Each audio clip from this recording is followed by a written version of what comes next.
Hello and welcome to another episode of the Innate Ability in Health podcast. My name is Ryan. I'm your host.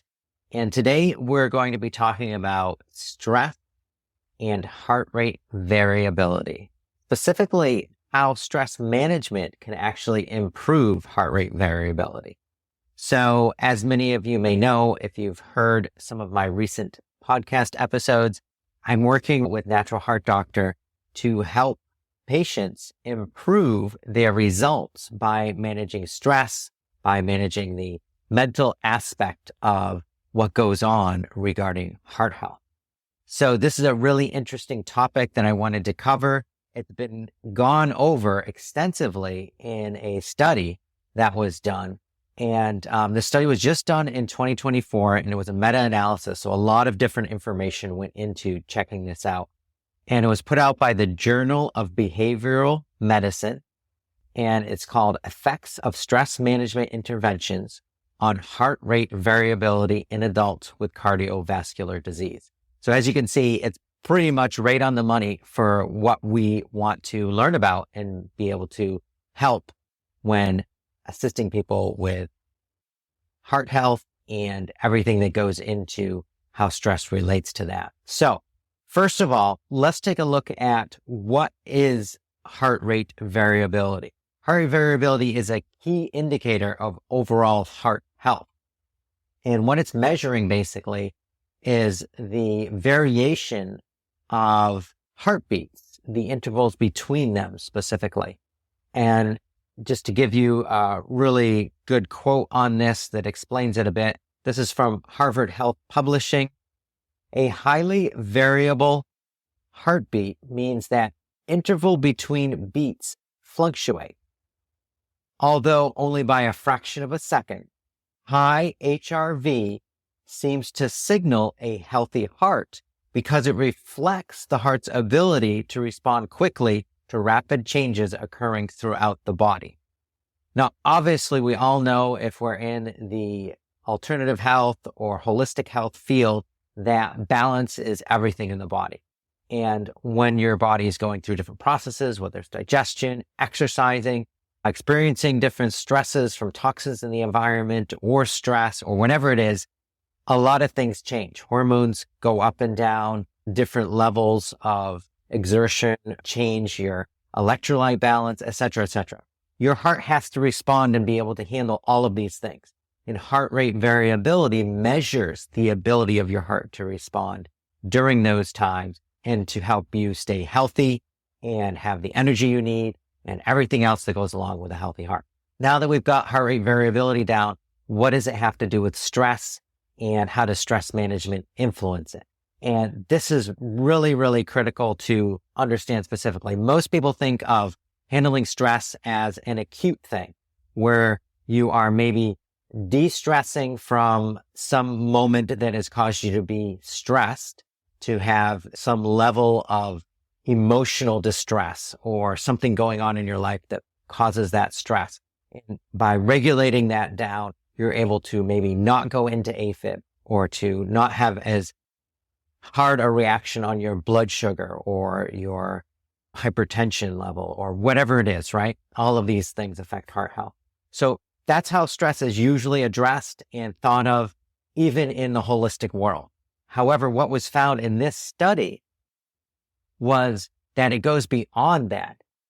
Stress management actually helps improve longer term the results of your HRV. So improve your HRV. I'm going to read directly from the study here so that you can see what I'm talking about.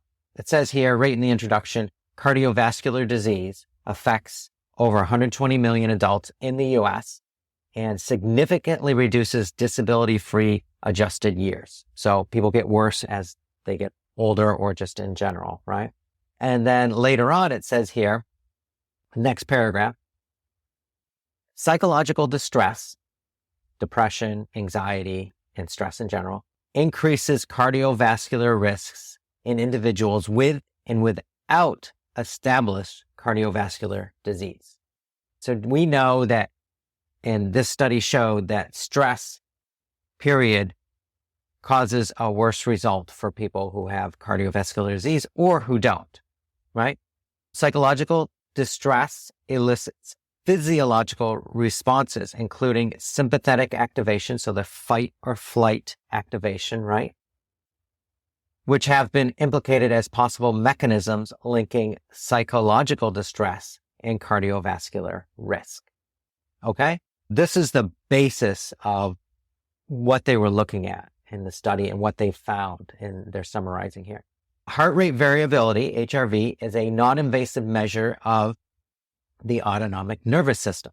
Although the association between various HRV components are complex, the predominant view is that high vagal-mediated HRV reflects the ability of the cardiovascular system to appropriately respond to environmental stimuli, whether physical or psychological. So this is showing that your heart, by having an optimal HRV state, more ability to have heart rate variability, basically, is more able to deal with physical or psychological stress, right? So it's really important to understand how this relates to each other. And when you know that when you're working on heart rate variability and when you're working on stress, improving both, they go hand in hand, you can handle a lot of things all at once. Okay, so let's take a look at this. If we can work on improving your heart rate variability by doing stress management and helping you understand how stress works, we're not just handling the immediate AFib attack or increase in blood pressure, we're handling your long-term heart health. So you're going to tick off a lot of boxes here by just working on stress management. And stress management is a pretty broad and wide open field. And they used a lot of different techniques in this study. You could be doing things that help you stay calmer in stressful situations or put you in a state that is less stressed after you've experienced stress. Either one of these things would be valid stress management techniques. And learning how to do them in the moment is also very important. There's different ways of going about this. One is you have day-to-day activities you do day in and day out that help you learn how to handle stress. And it just put you in a state of mind where you're not in the fight or flight mode, you're in that rest and repair mode. Parasympathetic system allows you to get into a state where you're healing, right? And those things like daily yoga activities, going for walks, doing things that you enjoy, meditation for those that find that effective and helpful. And also different physical activities that are strictly dealing with a body, like stimulating the vagus nerve through different essential oils, using different tools that help do the same thing. All of these things are valid and should be done. Also, just training yourself in life in the moment to react more appropriately or in a way that you feel is appropriate to stress is important. I always say stress is how you respond in life, because I've seen by working with people over the years that many times there is one person who is in what appears to be a very stressful situation. And they're completely freaked out by something and their blood pressure goes out the roof, their heart's racing, they're definitely in fight or flight mode. And then another person, they maybe appear to be not in a stressful situation, who has the same reaction. And you wonder why one person reacts one way in one situation, one person reacts another way. The person in a very high stress situation may not react at all, or they may, and it's how they respond to the stressful situation that determines the level of stress in their life. Hopefully that makes sense. So what this research found was that stress management interventions, techniques to help with stress, like just being mindful in the moment, being aware of your response, and doing something to alleviate that stressful response on a physical level, whether it is going for a walk, getting away from the situation, or putting something, essential oils or something on your body that helped, or whatever it was for that person, also improved their heart rate variability. And remember, this was done specifically on people who had cardiovascular disease. So this really, if you're experiencing something like AFib, or you're experiencing a high blood pressure or anything else related to heart health, then this information was tested and found to be applicable to people who are in your situation. So working on your stress management is very, very important. And I just bring that up because it's not always given the same level of importance as taking a supplement daily or making sure you're exercise. And the truth is they all need to be there. You can't really omit one and expect to get the results that you want to get. Okay, great. Now, I wanted to also bring up my take on this and how I look at this, because it's a little different than even the alternative holistic viewpoint that a lot of people who are listening to this probably already have, which is that stress management is needed and something should be done about it. You should be doing things like yoga, Tai Chi, breath work, whatever it is to help yourself either in the moment with stress or as a practice that you do that helps you become more stress resilient. These are all great, but that's still mostly physical level things. Breath work, you're doing something with your body, right? Yoga, you're doing something with your body, right? Tai Chi, something with your body. Now, these things have been shown through various other studies and this study that they improve stress management. And in this study, it was also found that heart rate variability improved, which is great for long-term heart health. And all of these things have been found, these stress relief mechanisms have been found to stimulate that parasympathetic nervous system, get you into that healing state, right? However, what is sometimes not thought of and not looked at is that there's a reason some people get stressed by certain stressors in their life and others don't. And you have to find the mental reason behind that in order to truly handle why that person has a non-optimal physical reaction to stress. Otherwise, it's kind of like, not that it's exactly the same, but it's like taking an aspirin for a headache. Obviously, yoga has a lot of other therapeutic values, as does Tai Chi and breath work, and I'm not equating them to taking a drug at all. But I'm just saying, on a mental level, these physical activities are not handling what's going on with that person mentally. And that's why I work as a mindset coach. That's why I work at digging underneath there. Why does this trigger that person? What has happened in their life that they need to look at and readjust their thinking on, or get rid of the emotional negative energy, trauma, whatever you want to call it, that is associated with these things. And then that stress won't stress them out anymore. It won't cause that reaction on a physical level. So I want to make that very clear. A person is stressed out by, let's say, traffic. They can't deal with traffic. They always have road rage, right? And their handling has been to do breath work while they're driving, or to do yoga every morning because they have to drive every morning as part of their job. And that helps them not be as stressed out by traffic. But every time they do go into traffic, no matter how much they do these different things, they still have elevated heartbeat, or maybe they get AFib even, or their blood pressure goes up, or whatever it is that occurs for them when they're under this type of stress is happening. And yes, it can be mitigated by doing breath work when it comes up, or by saying a mantra, stay calm, it's not bad, or whatever it is that they say, or all these things. But there's another step you could do that's even deeper than that. And that's find out what has happened in that person's life.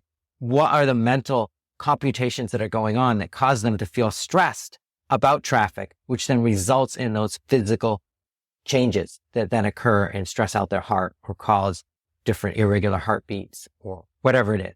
So you have to dig deeper.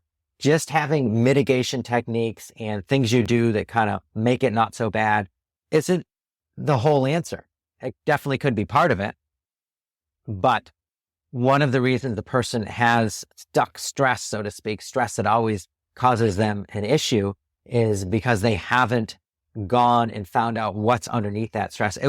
To make an analogy on a physical level, it would be like a person has some sort of toxic load, like maybe they have a lot of mold in their body, or they're exposed to mold all the time. And they're experiencing the negative effects of mycotoxins and all those things that occurs with that. Brain fog, definitely heart issues could be a part of it, gut trouble, all of these things, low energy can occur. And just saying, we're going to give you extra coffee in the morning because we know you get low energy, and we're going to beef up your B vitamins so that you have more digestive power, but we're not going to worry about getting rid of the mold that's in your house or that's grown in your body and is affecting you negatively. We're not going to worry about all the mycotoxins you're exposed to. Just going to keep doing these things to mitigate it and make you more comfortable or more able to handle the fact that you have toxic mold. So that's the same type of concept with stress. yes, we can do all these things that help stress along and keep you going and make you less effective at. But what we really want to do is dig in and find the underlying reason that causes you to feel stressed. And when you do that, then your heart rate variability and a lot of other things will improve tremendously because you have handled stress, you've handled the negative emotions related to it, and you've handled all these different things. Realize this study was just done on mitigation techniques. It was just done on doing things that made the person feel a little better. Imagine if you actually got to the root of why a person was stressed, why you might be stressed because of financial situations, why you might be stressed because of what's going on with your body and an inability to heal, something else that might be happening in your life that stresses you out. Instead of just having things that kind of make it feel a little better or help you through, we actually get rid of it so that when you do these other things, and it isn't to say you would then stop doing yoga or you'd stop meditating or you'd stop doing the things that make you feel better. You could still do those, but you get exponentially more benefit from doing them if you've actually really handled the underlying cause for stress. So that is my take on this study, is that yes, mitigate it and improve your heart rate variability. This is something everybody should be doing, but really you should work with somebody who can actually dig in and find out the underlying reason that stress is there. And then imagine the exponential results when you continue to do things that mitigate stress, because life is going to continue to happen. People say, okay, stress is going to happen. And that is true, but it puts you into a little bit of a victim mode. I'm always going to be the effect of stress because stress is just part of life. Well, yes, it is, but you don't always have to be the effect of it, is actually what you should be learning and figuring out. You can use stress to improve your life, believe it or not, but that may be something that is a little down the road for a lot of us, but it's definitely real if you know how to approach that and what to do. In summary, handling stress and mitigating stress and doing stress intervention techniques improves heart rate variability in people who have cardiovascular disease. Period. That's what the study found. Now, I want to take it a bit deeper and find out why a person has stress in the first place and use mitigation techniques so you get even more improvement on heart rate variability and all the other things that are improved, as we know, by having less stress and having more positive energy and emotions in your life and available for you to use. So if you have any questions, always feel free to reach out to me on social media, Ryan Mark Kimball, anytime, and I'd be happy to answer them. And you can always reach out to me at my email, which will be in the show notes as well, or just keep listening and learning and using this the best you can in your life. And I hope this was very helpful for you today. Thank you. Have a great rest of your day.